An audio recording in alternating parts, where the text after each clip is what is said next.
2021년이 어느새 다 지났네요. 52번째 마지막 주일의 예배를 오늘 여러분과 함께 드리고 있습니다. 우리가 지혜롭게 연말을 맞이한다는 것은 그저 파티하는 것이 아니라 한 해를 잘 결산하는 거라고 생각해요. 곰곰이 되짚어 보며 나의 한 해는 어떠했는가 생각해 보고 이것이 내 삶의 해가 되었구나 라고 말하면 더 적극적으로 그것과 싸우리라 결심하며 제하고, 이것이 내 인생을 복되게 하였다는 모습이 발견된다면 내가 2022년엔 더 풍성케 하리라 라고 하는 모습이 있어야 된다고 생각합니다. 오늘은 특별히 말씀에 비추어서 여러분의 결산에 도움이 될 만한 이야기를 좀 전해드리려고 합니다. 결산한다 라고 얘기했을 때 가장 대표적인 성경의 비유는 저는 달란트의 비유와 오늘 우리가 나눌 문화의 비유라고 생각합니다. 달란트의 비유는 여러분 잘 아실 거예요. 주인이 종들에게 달란트를 나누어 주는데요, 한 사람에겐 몇 달란트를 줬을까요? 5달란트. 또 한 사람에겐 2달란트, 또 한 사람에겐 1달란트를 각기 차등적으로 나누어 주었습니다. 똑같이 다 준 것이 아니라 각자 나누어 주었고 그들에 대해서 결산을 하는데, 성경 보니까 5달란트를 받았던 사람은 10달란트로, 2달란트를 받았던 사람은 4달란트로, 1달란트를 받았던 사람은 1달란트를 그냥 가지고 왔다, 이렇게 말하고 있어요. 2달란트를 4달란트로 만들었고 5달란트를 10달란트로 만들었던 사람에게는 토시 하나 틀리지 않은 똑같은 칭찬을 해주십니다. 마태복음 25장 21절 23절 말씀 한 번에 읽어볼게요. 시작. 그 주인이 이르되 잘하였도다 착하고 충성된 종아, 충성하였음에 내가 많은 것을 내게 맡기리니 내 주인의 즐거움에 참여할지어다 하고. 아멘. 아멘. 21절 23절이 토시 하나 안 틀리고 똑같습니다. 둘을 넷으로, 다섯을 열로 차이가 분명히 존재함에도 불구하고 주님의 칭찬은 너희들은 착하고 충성되었다라고 말씀해 주시고, 너희들은 나의 즐거움에 참여할 자격이 있다라고 말씀해 주시더라고요. 근데 반면 1달란트를 가지고 땅에 묻어두었던 사람이 있었습니다. 이 사람에겐 책망하시더라고요. 성경을 통해서 만나봅니다. 26절 28절 같이 읽어볼게요. 시작. 그 주인이 대답하여 이르되 악하고 게으른 종아, 나는 심지 않은 데서 거두고 해치지 않은 데서 모으는 줄로 내가 알았느냐. 그에게서 그 1달란트를 빼앗아 10달란트 가진 자에게 주라. 아멘. 분명히 1달란트를 받았는데 땅에 묻어두었다가 그냥 가지고 오면 주인께서는 이렇게 말하더라고요. 악하고 게으른 종이다 라고 말하며 너는 가지고 있는 것도 빼앗길 것이다 라고 이렇게 말해주고 있습니다. 달란트의 비유를 어떻게 표현할까 묵상하면서요, 달란트의 비유는 어찌 보면 우리의 일상의 삶에 대한 이야기일 수 있겠다는 생각을 했어요. 여러분, 일상의 삶에 있어서 삶을 산다는 것 자체가 달란트를 수여받은 것일 수 있어요. 그런데 그 달란트가 다 똑같던가요? 사람마다 재능이라고 하는 것, 환경이라고 하는 것이 다 똑같은가요? 아니, 그렇지 않아요. 어떤 사람에게는 나보다 더 좋아 보이는 5달란트 받은 것 같은 재능을 가진 사람이 있더라고요. 그러니까 똑같이 악기를 시작했다고 쳐요. 레슨을 똑같이 받았는데 어떤 사람은 서너 달 지나고 났는데도 하나 진보되는 것 같지 않고 그저 똑같이 아주 초급의 노래만 이렇게 칠 수 있다면, 어떤 사람은 서너 달을 배웠더니 오히려 청출어람하는 것 같이 선생님을 압도하는 그런 실력을 가지는 사람이 있어요. 재능이죠. 전설 가운데는 이렇게 쓱 보면 다 외우는 사람이 있다면서요. 우리 가운데는 없지만 전설 가운데는 그런 사람들도 있다는 거예요. 아니, 이걸 왜 못 외워? 읽었는데? 이렇게 말하며 맥락을 찾아내고 줄거리를 이야기하고 또 내용을 토시 하나 안 틀리고 읽는 사람도 있죠. 탁월한 재능을 가진 사람이요. 근데 그게 모든 사람에게 다 그런가? 그렇지 않잖아요. 재능에, IQ에 차이가 있는 건 사실입니다. 또 환경이라고도 얘기해 보자고요. 환경도 하나님이 모든 사람을 다 똑같게 하셨는가? 그렇지 않아요. 금수저 같은 환경을 타고난 사람도 있는가 하면 그래서 태어나자마자 정말 자기 방이 있고 누릴 수 있는 모든 것들이요. 엄마가 제대로 옷 입지도 못하는데 백벌을 준비해 놨을 수도 있어요. 이런 가정에서 태어날 수도 있지만 반면 아주 단칸방에서 태어나 보니까 부모의 사랑을 정말 풍족하게 받지만 아주 작은 단칸방에서 자기의 삶의 첫걸음을 내딛는 흙수저 같은 사람도 있을 수 있다고요. 여러분, 그런데 환경은 다 다르게 이 달란트라고 하는 비유는 일상의 삶은 뭐 똑같지는 않으니까 차등적으로 주어지는 것 같긴 한데, 여러분, 주님께서 원하시는 건 뭐냐면 착하고 충성되게 반응하며 인생을 살아간다고 이야기하면 그 사람이 받은 것이 2달란트든 5달란트든 주신 이가 하나님이시고 하나님이 다 아시기에 뭐라고 말씀하실까요? 토시 하나 안 틀리고 착하고 충성되었다. 너는 내 즐거움에 참여할 자격이 충분하다라고 말씀하셔요. 왜 나는 5달란트가 아니에요? 왜 나는 2달란트가 아니에요? 여러분, 이 말을 주님은 듣길 원하는 게 아니라니까요. 내게 주어진 그 환경, 그 재능 안에서 착하고 충성되게 살았다면 누구든지 2배의 것을 누릴 수 있는 사람이 될 것이고, 그 삶은 내가 인정하는 나의 즐거움에 참여하는 자가 되겠지만, 내게 주신 것에 대해서 불평하며 땅에 묻어두듯 그렇게 인생을 산다고 얘기하면 그것이 악하고 게으른 삶이고, 그런 삶은 있는 것도 빼앗기는 인생이 될 것이다 라고 이야기하시는 거죠. 저는 우리 사랑하는 성도들이 일상의 삶에 있어서 주신 것에 최선을 다하는 착하고 충성된 모습이 있었으면 좋겠습니다. 여러분, 그 충성됨에 반드시 2배가 남는 것 같은 그런 삶을 하나님이 선물하실 거예요. 그런 인정 안에 여러분은 하나님의 즐거움에 참여할 수 있겠죠. 그러니 악하고 게으르게 살지 말고, 착하고 선하게 하나님이 인정하실 만한 삶의 그런 달란트를 남기는 그런 모습이 돼야 될 겁니다. 달란트의 비유를 그렇게 묵상한다면 이번엔 문화의 비유를 좀 이야기해 볼게요. 문화는 약간 다릅니다. 약간 달라요. 한 달란트가 60문화입니다. 60문화고 한 문화는 50세겔이고요. 한 세겔은 4데나리온이에요. 그러면 질문을 드릴게요. 한 문화가 몇 데나리온일까요? 모르겠죠. 우리는 달란트를 그 정도 받은 거예요. 근데 이 가운데 벌써 번쩍번쩍 하는 사람은 그거 200데나리온인데 뭐 이렇게 말할 사람이 있을 수도 있어요. 근데 200데나리온이면 한 사람 앞에 뭐 노동자 하루 품삯이라고 얘기했을 때 뭐 5만 원이건 10만 원이건 하면 5만 원으로 하면 1,000만 원의 한 문화를 받은 거예요.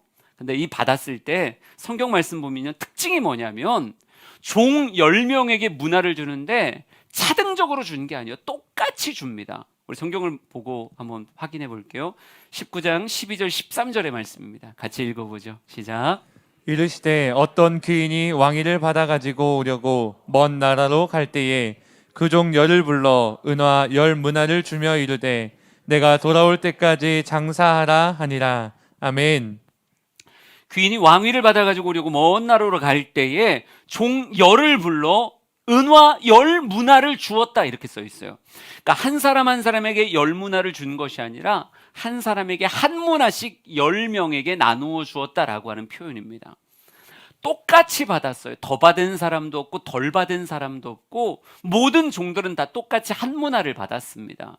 그런데 다시 돌아와서 결산할 때 보니까요, 차이가 많이 납니다. 성경으로 확인합니다. 19장 15절에서 20절까지입니다. 같이 읽습니다. 귀인이 왕위를 받아 가지고 돌아와서 은화를 준 종들이 각각 어떻게 장사하였는지를 알고자 하여 그들을 부르니 그 첫째가 나와 이르되 주인이여 당신의 한 문화로 10문화를 남겼나이다. 그 둘째가 와서 이르되 주인이여 당신의 한 문화로 5문화를 만들었나이다. 또 한 사람이 와서 이르되 주인이여 보소서 당신의 한 문화가 여기 있나이다. 내가 수건으로 쌓아 두었었나이다. 아멘. 그리고 돌아와서 결산하는데 보니까 어떤 사람은 한 문화를 가지고 10문화를 만든 사람이 있고 어떤 사람은 5문화를 만든 사람이 있고 어떤 사람은 수건에 싸두었다가 그대로 한 문화를 가지고 오는 사람이 있다고요. 여러분, 하나가 열이 되기도 하고 다섯이 되기도 해요. 우리가 달란트 때는 착하고 충성되게 똑같이 헌신했어도 받은 달란트를 아예 넘어서는 게 생각보다 쉽진 않았습니다. 2달란트로 충성해서 4달란트를 가졌어도 5달란트의 첫 출발 자체까지도 못 따라가는 경우가 생겨져요. 그러기에 주님은 그때는 칭찬이 다 똑같았습니다. 똑같았어요. 이렇게 생각해 보자고요. 달란트를 재능으로 얘기했을 때 제가 노래하는 꿈이 있어서 성악과를 간다고 해보자고요. 갈 수 있을까요? 없을까요? 있을 것 같죠. 저도 그렇게 생각합니다. 저도 왠지 제가 열심히 노래 연습하고 그러면 성악과를 갈 수 있을 것 같아요. 그래서 충대 성악과를 갔다고 치자고요. 여러분 그렇지만 제가 조수미를 따라갈 수 있을까요? 아주 단호하게 아니라고요. 그래요. 조수미 씨는 세계적인 소프라노예요. 그분의 그 발성과 소리와 그 모습은요, 제가 정말 열심히 노력하고 애쓰고 그래도 흉내는 낼지 모르겠지만 그 감동을 전달할 수가 없어요. 그분은 처음부터 5달란트일 수 있어요. 저는 아주 노력해서 4달란트일 수 있고요. 그러니까 달란트는 우리가 착하고 충성된 것으로 화답하려고 하는 모습은 되게 귀하지만 때로는 달란트를 아예 넘어서는 일들은 쉽지 않을 수 있어요. 쉽지 않을 수 있어요. 그러나 문화는 달라요. 문화는 다 똑같이 받았는데 똑같이 받은 문화를 가지고 어떤 사람은 10문화로 갈 수도 있고 어떤 사람은 5문화로 갈 수도 있고 어떤 사람은 한 문화 그대로 있을 수도 있어요. 여러분 이 남겨진 문화가 무엇과 연결되는가 보세요. 차등적입니다. 성경 봅시다. 19장 16절부터 19절까지를 보겠습니다. 시작. 그 첫째가 나와 이르되 주인이여 당신의 한 문화로 10문화를 남겼나이다. 주인이 이르되 잘하였다 착한 종이여 내가 지극히 작은 것에 충성하였으니 10골 권세를 차지하라 하고 그 둘째가 와서 이르되 주인이여 당신의 한 문화로 5문화를 만들었나이다. 주인이 그에게로 이르되 너도 5골을 차지하라 하고 아멘. 그래요. 10문화, 5문화, 한 문화의 사람들에게 다 다르게 말씀하세요. 근데 특별히 뭐라고 말하냐면 너는 10고을의 권세를 차지하라 라고 말합니다. 남긴 문화가 권세라고 하는 말과 연결되는데 권세는 원래 누구의 거냐면 임금의, 모든 고을은 다 누구의 것이에요? 임금의 것이에요. 근데 임금의 권세를 누구에게 이양하는가? 충성되어 10문화를 남긴 사람에겐 넌 10고을의 권세를 가져라. 5문화를 남긴 사람에게 넌 5고을의 권세를 가져라. 임금의 권세를 분양해서 임금의 권세를 그가 누릴 수 있도록 해주는 거예요. 그러니까 어떤 사람을 사또로, 수령으로 발령을 내는 거죠. 발령을 해서 원래 다 임금의 땅인데 이곳에선 네가 수령의 역할을 해라. 나를 대신해서 이 고을을 다스려라 라고 하는 권세와 연결된다는 거예요. 여러분 우리가 달란트를 일상의 삶이라고 이야기했을 때 문화를 무엇과 비유하면 좋을까? 저는 이것이 신앙생활이라고 생각했어요. 신앙생활은 차등적이지 않습니다. 모든 사람에게 한 문화씩 주어지는 거예요. 한 문화씩. 여러분 어떤 사람에게는 이 성경 한 권을 주고 어떤 사람에겐 10문화를 주듯이 5달란트를 주듯이 성경 10권을 주는 게 아니라고요. 10권을 줬어도 내용이 똑같을 거예요. 모든 사람에게 다 한 문화씩 주는 것 같이 신앙생활의 근간의 말씀은 다 똑같아요. 만약 나는 또 다른 개정판의 성경을 갖고 있는데 라고 말하면 그걸 이단이라고 말하는 거예요. 모든 사람에게 다 똑같은 성경의 한 문화를 주세요. 우리가 하나님의 사랑을 받은 그 확증이 십자가인데 어떤 사람은 5개의 십자가를 그에게 주고 나에게는 1개의 십자가를 주는 게 아니에요. 모든 사람에게 사랑의 확증인 십자가의 사랑은 똑같은 2000년 전에 예수 그리스도의 십자가를 통해서 우리에게 사랑을 고백하시는 거예요. 똑같은 성령님을 우리에게 주시는 거지 어떤 사람에겐 5 성령을 주고 나에겐 1 성령을 주시는 게 절대 아니라고요.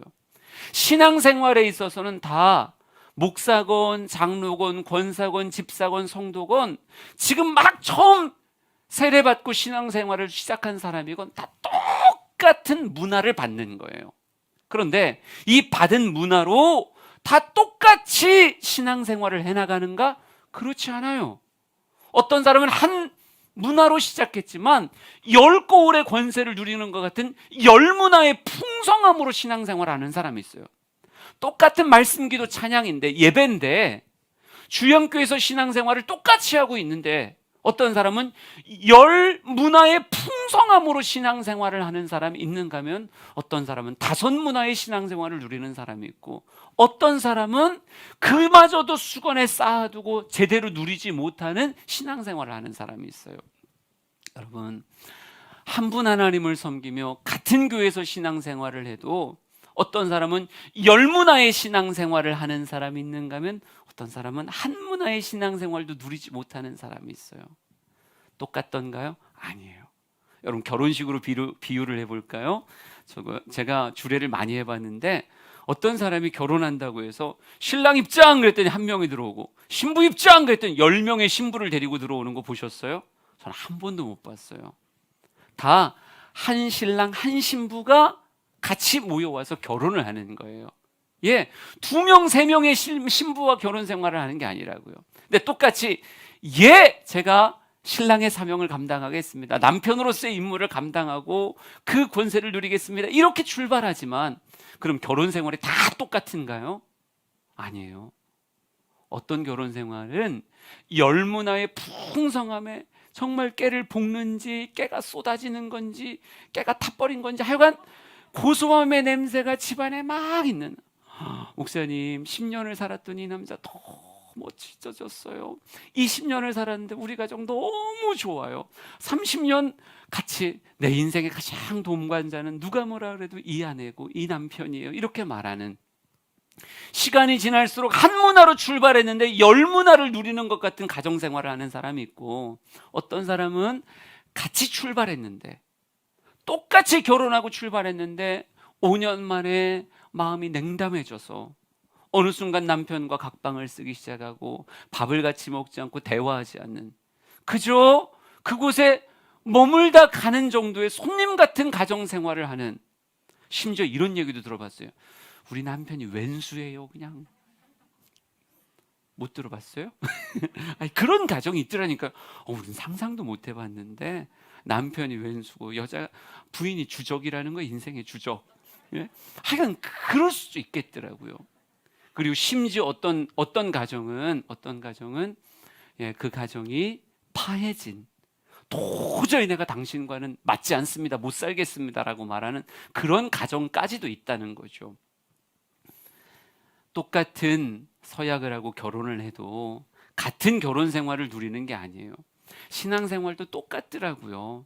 한 분 하나님 앞에 우리 모두가 신부가 되어서 그렇게 주님과의 신앙생활을 시작하지만, 모든 사람이 10문화의 신앙생활을 하는 게 아니고, 어떤 이는 10문화, 어떤 이는 8문화, 어떤 이는 또 때로는 15문화를 누리는 그런 신앙생활도 있겠죠. 그런데 어떤 사람은 한 문화의 신앙생활을 누리지 못하는 사람이 있어요. 그들의 다양한 모습을 성경을 통해서 한번 봐볼게요. 누가복음 19장 13절 14절 말씀을 한번 봅시다. 같이 읽어볼게요. 시작.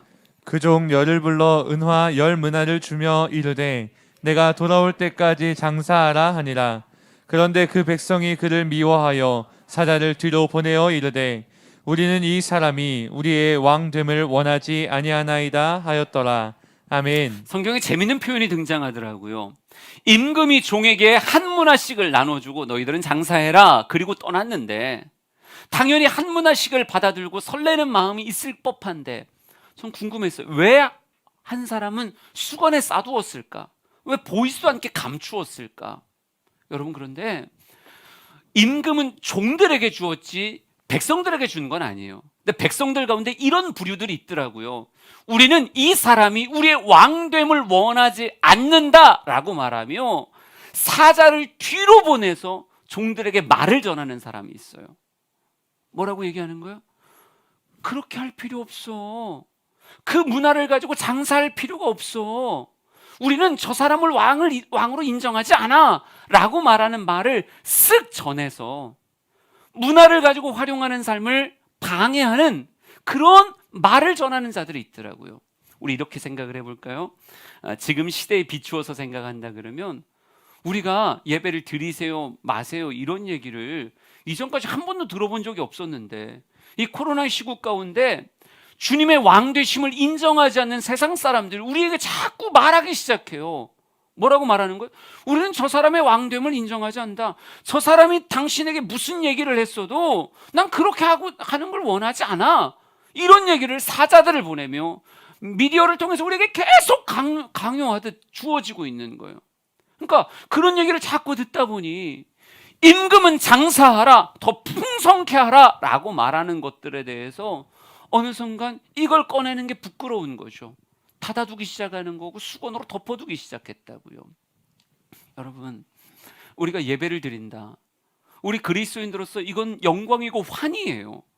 너무 감사하게 예배를 드려야 되는데 예배를 드리는 우리의 걸음을 세상이 제한하려고 하기 시작해요. 몇 명만 해? 몇 번만 가? 왜 꼭 거기 가서 해야 돼? 온라인에서 해?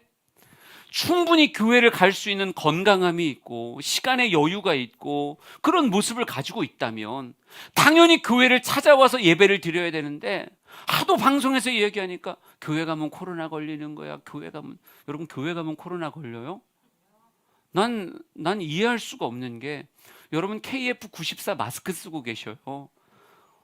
덴탈 마스크 쓰고 오면, 그런데 여기가 코로나의 온상이에요? 말도 안 되는 얘기예요. 여러분, 코로나가, 난 정말 궁금해서 묻는 건데 4명이 밥 먹으면 코로나 안 걸리고 5명 되는 순간에 코로나가 걸리는 거예요? 여러분, 그곳에 가면 마스크 벗고 먹잖아요. 근데 우리만 벗고 먹어요? 옆 테이블도 4명이서 벗고 먹어요. 그 건너 테이블도 4명이서 벗고 먹어요. 그러면 어디가 코로나가 전달되기 쉬운 장소일까요? 난 교회는 아니라고 생각하는데요. 그런데 어느 순간 뭐 이러면 또 정부의 반기를 들었다느니 모르겠어요. 그냥 상식적으로 얘기하는 거예요. 제가 뭐 의료업 종사하는 사람도 아니고 그쪽은 잘 모르겠는데, 희한한 게 왜 어느 순간 우리가 예배를 드리는 것에 대해서 그들이 사자를 뒤로 보내서 하는 말, 우리는 그의 왕됨을 인정하지 않아. 왜 꼭 그렇게 예배해야 되는지 난 인정할 수 없어. 왜 기도해야 되는지, 왜 찬양해?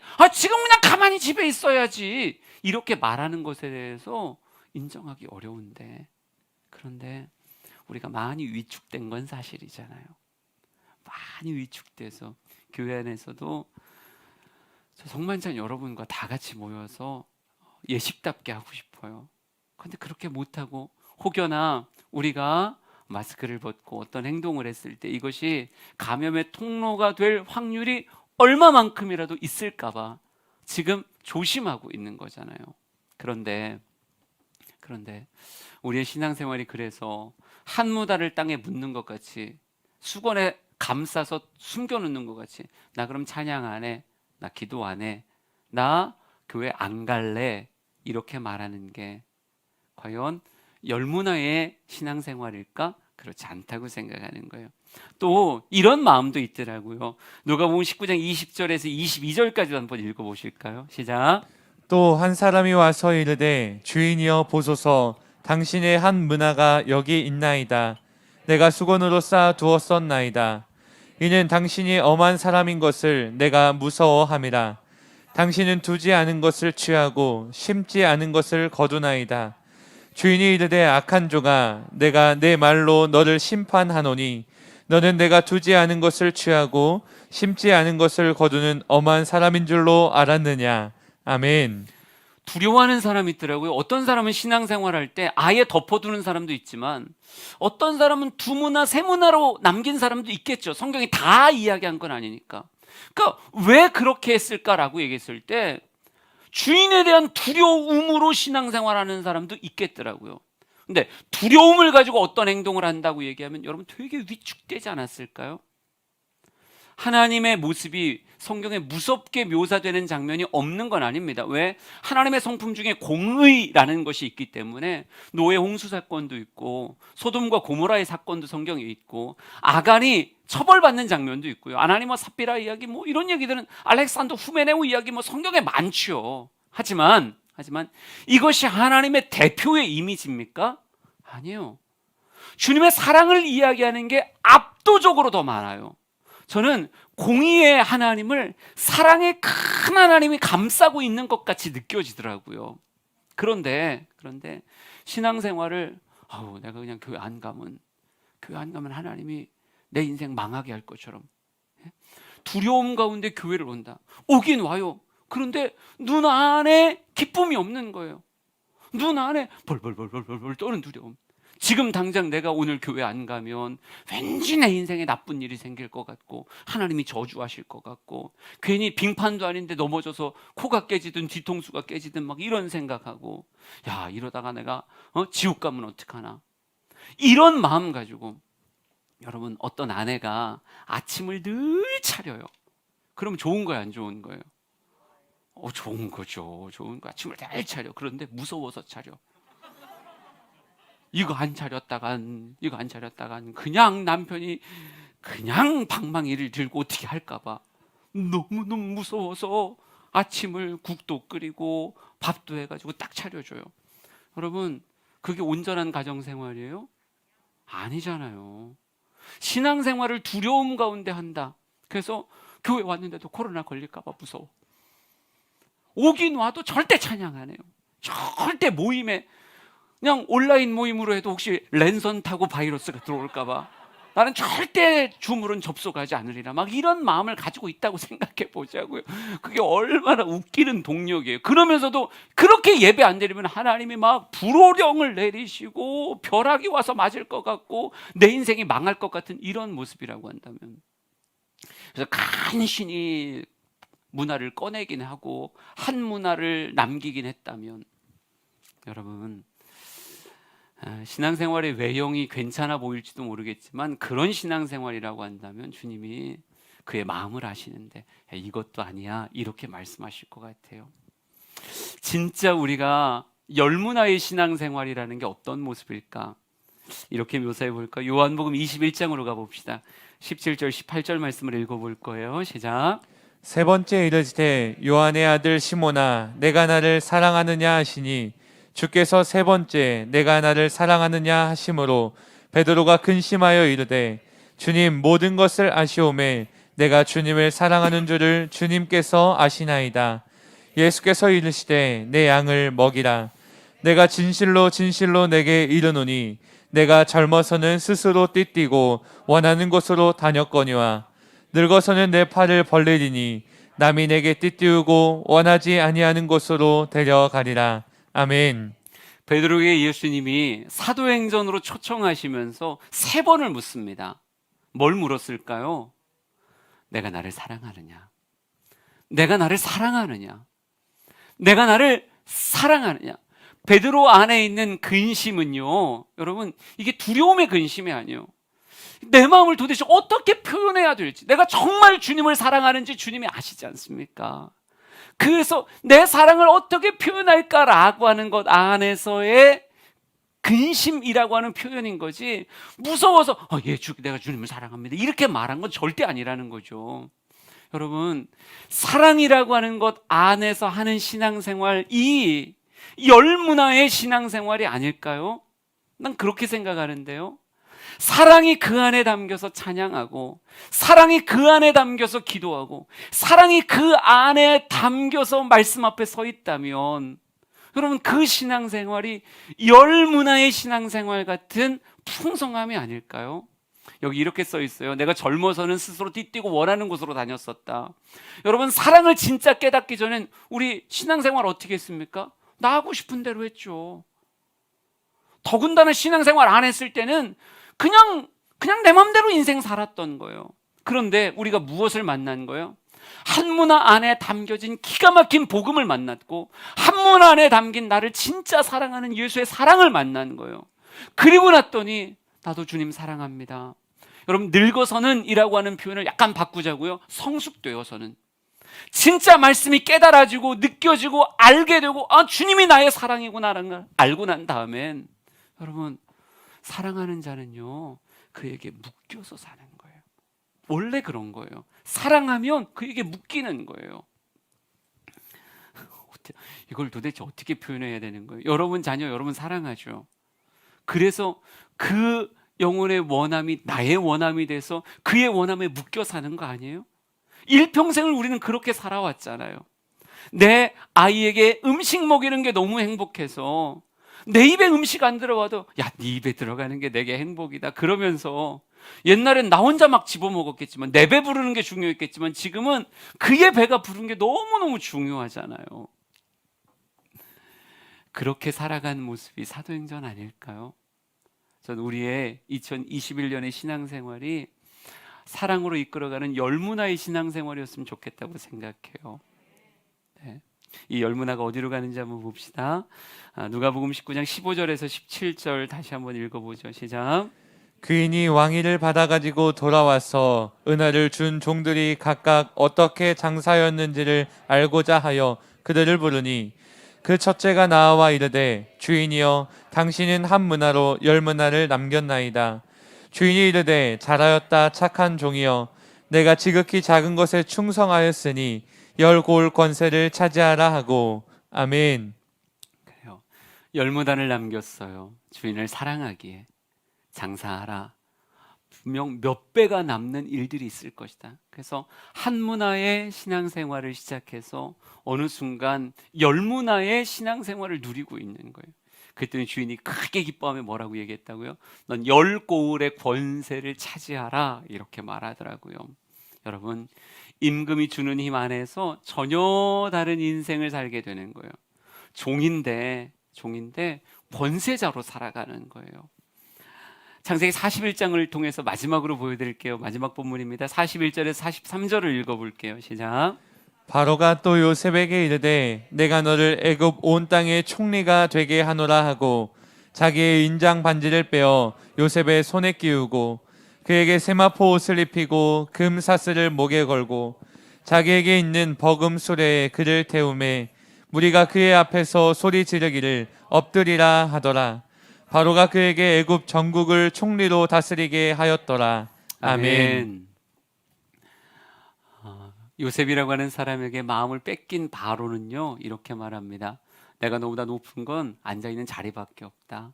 너에게 인장 반지를 빼어줄 테니까 너희가 나의 권세를 가지고 이 땅을 다스려라 이렇게 말하더라고요. 여러분, 그것이 실제였어요. 애굽 전국의 총리로 세우더니 애굽을 다스리는 삶을 그에게 살게 하시더라고요. 베드로라고 하는 사람이 내가 주님 사랑합니다 라고 하는 것으로 신앙생활을 시작했어요. 여러분, 사도행전에서 보여지는 베드로는 열 고을의 권세를 누리는 그런 신앙생활 하지 않던가요? 신앙생활이 단순히 주님을 섬기는 것을 넘어서서 내 삶에 어마어마한 삶의 영향력으로 그의 인생을 사용받더라 하는 거죠. 바울이 그런 인생 아니었어요? 젊어서는 자기 맘대로 돌아다녔었죠. 근데 주님의 사랑에 매이고 나고 나니까 주님이 그의 인생을 열 고을의 권세를 누리는 모습으로 사용하시잖아요.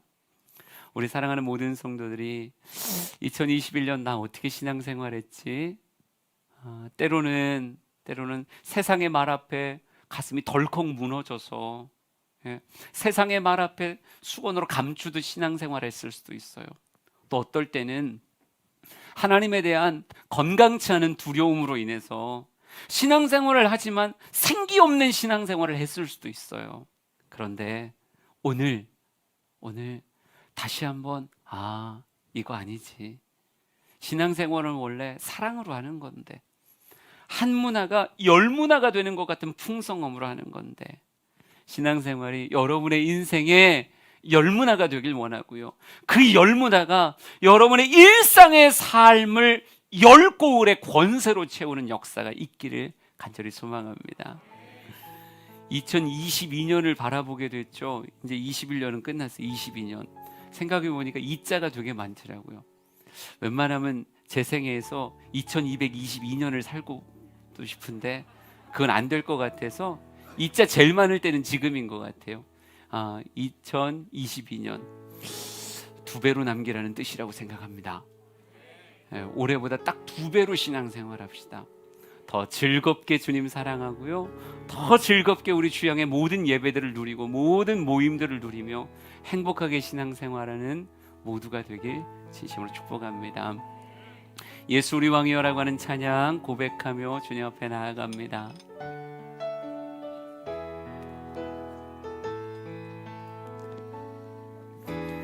예수 우리 왕이여 이곳에 오소서 보좌로 주여 임하사 찬양을 받아 주소서 주님을 찬양하오니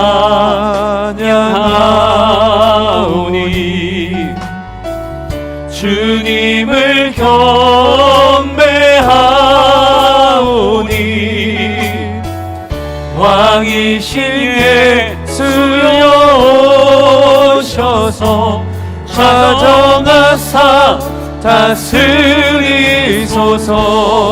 우리 한 번 더 찬양합니다. 예수 우리 왕이여 예수 우리 왕이여 이곳에 오소서 보좌로 주여 임하사 찬양을 받아 주소서 주님을 찬양하오니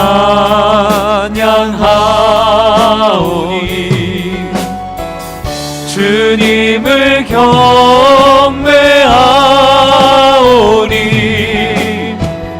왕이신 예수여 오셔서 좌정하사 다스리소서. 우리 시간 기도합시다. 하나님, 한 해를 돌아보며 나의 달란트를, 나의 문화를 생각해 봅니다. 하나님, 내가 착하고 충성되었었는지, 정말 주님의 뜻 따라 열심히 한 해를 경영했었는지, 부끄러우면 때로는 부끄럽다고 주님 앞에 고백하시고요, 하나님 2022년엔 더 복된 한 해가 되기를 원합니다. 이 고백으로 주님 앞에 기도합시다. 기도하겠습니다. 하나님, 사랑하는 성도들을 기억하시옵소서. 이들을 받으시옵소서. 이들 위해 하나님의 역사, 하나님의 능력을 더하시옵소서. 오 주님 감사합니다. 우리의 모습 가운데 하나님의 은혜와 복이 흘러가게 하시고 그 은혜 가운데 행복함으로 신앙생활하게 하옵소서. 오 주님 감사합니다. 주님의 은혜를 찬양합니다. 주님의 복을 찬양합니다. 주님을 찬양하오니 주님을 경배하오니 왕이신 예수여 오셔서 좌정하사 다스리소서.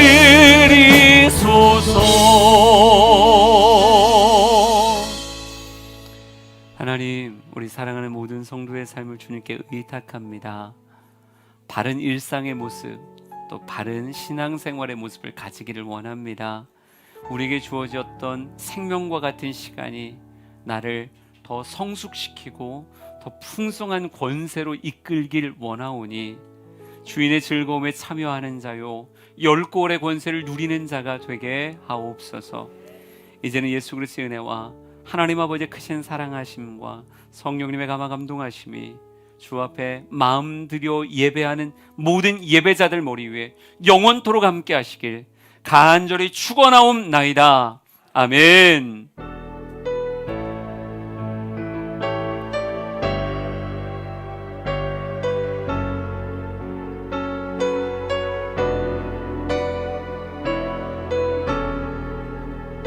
아멘.